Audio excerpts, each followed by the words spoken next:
शाळाबाह्य कामं आणि टीईटी परीक्षेला शिक्षकांचा विरोध असून गुरुवारी स्थानिक स्वराज्य संस्था आणि अनुदानित शाळेतील शिक्षकांनी संप पुकारला।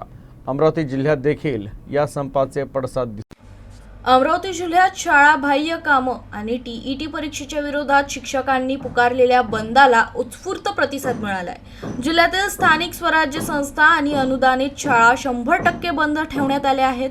अमरावती जिल्ह्यातील सर्व 14 तालुक्यातील एकूण 1549 शाळा बंद असून या शाळांमधील सुमारे 5000 शिक्षक शिक्षिका आंदोलनात सहभागी झाले आहेत। शिक्षकांवर शाळाबाह्य कामाचा वाढता भार टाकला जात असल्याचा आरोप करत तसंच टीईटी परीक्षेला विरोध दर्शवत हे आंदोलन करण्यात येत आहे। आम्ही आज या आंदोलनाला पूर्णतः शासन आणि प्रशासन जबाबदार आहे। आज ज्या शाळा बंद आहेत आणि आमच्या ज्या महत्त्वाच्या मागण्या त्याच्यामध्ये असं आहे की टीईटी अनिवार्यता जी केली आहे ती 2010 पूर्वी लागलेल्या शिक्षकांना करण्यात येऊ नये।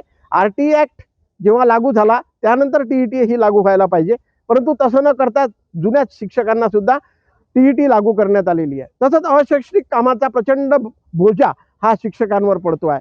जसं BLOचं काम आहे, आता SIRच्या कामामध्ये जवळपास 100% शिक्षकांना नियुक्त्या दिलेल्या आहेत आणि जबरदस्ती अशी आहे की पूर्ण वेळ शाळा करा आणि SIR करा। जिल्ह्यामध्ये दुसरीकडे असं चित्र आहे की सर्व कार्यालयीन कर्मचाऱ्यांना अर्धा वेळ काम करा आणि अर्धा वेळ SIRचं काम करा अशी सवलत दिली जाते, परंतु शिक्षकांना मात्र वेठबिगार समजून पूर्ण वेळ शाळाही करा आणि SIRचे कामही करा अशा प्रकारची भूमिका ही शासनानं घेतलेली आहे।